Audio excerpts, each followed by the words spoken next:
The hedonistic paradox is something that ancient philosophers were aware of when they pointed out that people who directly aim at pleasure, that's where the term hedonism comes from, people who directly aim at pleasure seldom get it.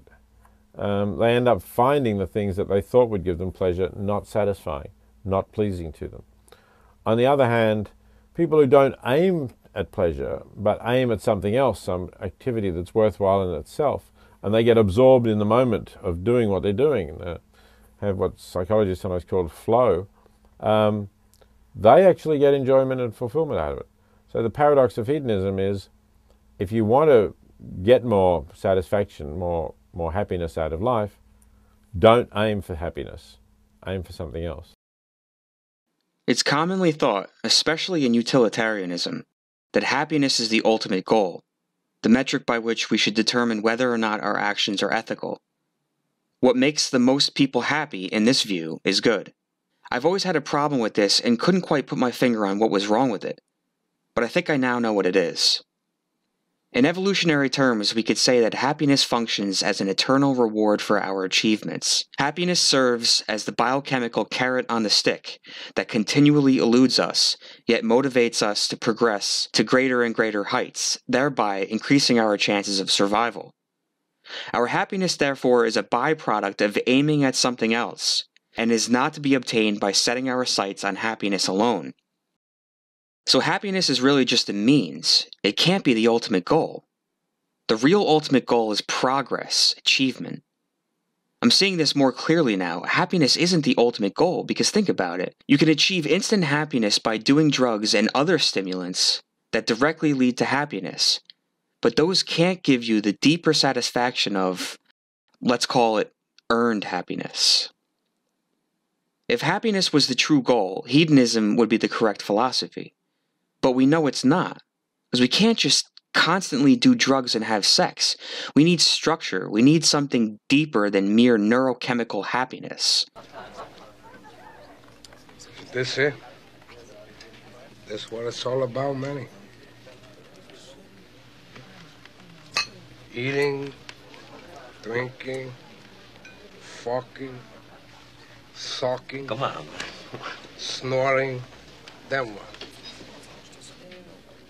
Tell me, then what? You're 50, you got a bag for a belly, you got tits, you need a bra, they got hair on them, you got a liver, they got spots on it, and you're eating this fucking shit. You're looking like these rich fucking mummies in there. Well, it's not so bad. Could be worse, you know. This what it's all about? Forget it. Forget it. This what I work for? Don't. Go on, you. The pride and satisfaction of contributing to human progress seems to be the true human religion, a true humanist religion. This desperate attempt to achieve happiness through a philosophy like hedonism seems to correspond perfectly with an extremist, left-wing attempt to achieve a utopia. They both harbor a disregard for the limitations of human nature. I mean, the problem is, we're not really meant to be happy in this sense of tranquil bliss. What we should try to achieve is not a tranquil bliss, but a pride and duty in developing our character, becoming strong-willed and dependable. The kind of things that are antithetical to the extreme left, who see these personal developments not as earned achievements, but as endowed privilege. Maybe we shouldn't aim for happiness of hedonism. Maybe we should aim to work hard, to devote ourselves to principles which require us to maintain rational consistency, which is another thing that the ultra-left loathes because it's oppressive to them.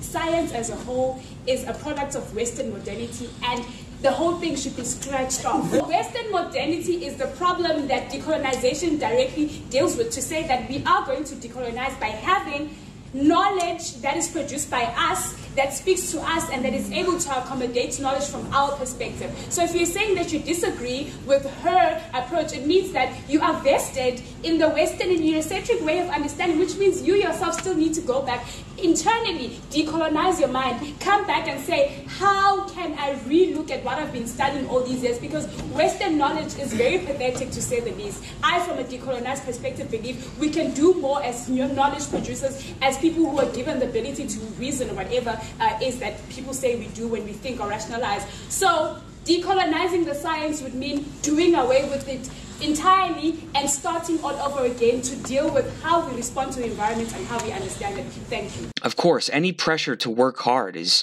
oppressive to a group of people who are self-righteous and entitled and believe that the world owes them something. Those who are weak try to devise a philosophy out of their weakness. They try to make their weakness a strength and our strength a weakness. But the only way to combat weakness, and therefore the extreme leftist mentality, is through the devotion of principles, hard work, and determination.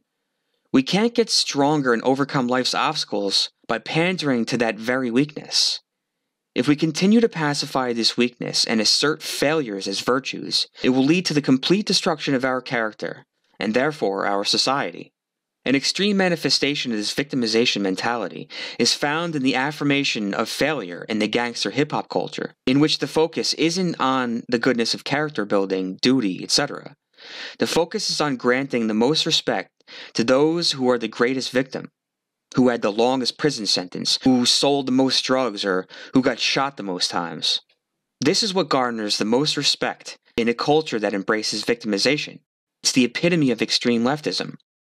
Again, when we try to support a culture of hard work and principles, all the things that grant us legitimate power, the victimology culture screams oppression, thereby admitting, in a sense, that they can't achieve these goals, or rather, they don't want to.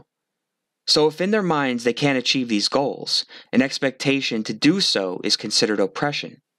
They would then say something like, "Stop trying to put your constraints on us." You always see these kinds of victims railing against society because they can't cope with the expectations of society. Now, to be clear, I'm not talking about those who are truly disadvantaged. They are deserving of respect and charity, and I would never demean them. The extreme leftists I'm talking about are perfectly capable and parasitically use to their advantage those who were actually disadvantaged. They disguise themselves to look like the truly disadvantaged to gain the protection of a sacred victim status. I don't agree with that. Then why the fuck did you accept the position? Because Who the fuck hired you? I have a different You vision should than you. step down. If that is what you think about being ambassador, you should step down. It is not about creating an intellectual space. It is not. Do you understand that? It's about creating a home here. You are not doing that. You're supposed to be our advocate. Of course, as a society, we should help those who are truly less fortunate. But we have to be careful not to structure society to revolve around those who are feigning oppression. The extreme leftist hedonistic victimization philosophy is an eternal death spiral. There will never be contentment in this philosophy. They can never achieve happiness because happiness is earned through the pride of success, even if that success is small progress. They aren't achieving happiness in this way. They're trying to achieve it in a way that is inherently destructive, by succumbing to their own failures and reveling in them. If we lower society to the standards of those people, we will keep dragging society down more and more because they don't want to live up to any expectations imposed upon them because they're inherently unprincipled.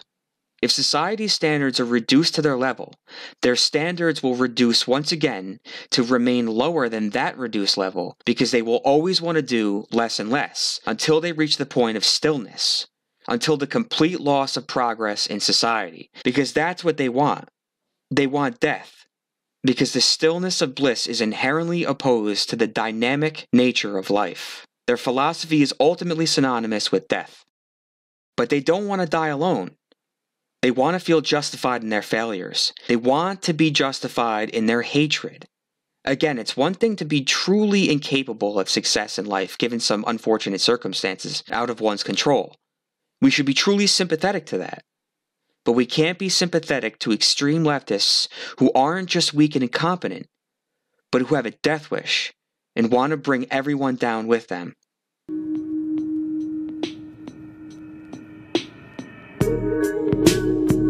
Thank you for watching, and please consider subscribing to Abstract Thought for much more to come.